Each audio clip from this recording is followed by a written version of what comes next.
Today we're making lamb korma and Somali rice.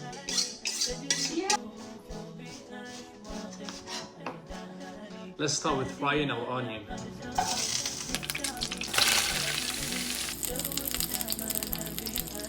Cumin, cardamom, cinnamon, black cardamom and bay leaf. Let's add our whole spices.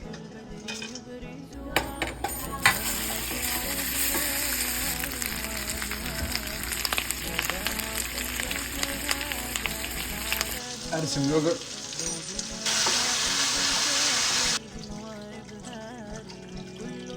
And let it simmer for about an hour. Let's add garam masala.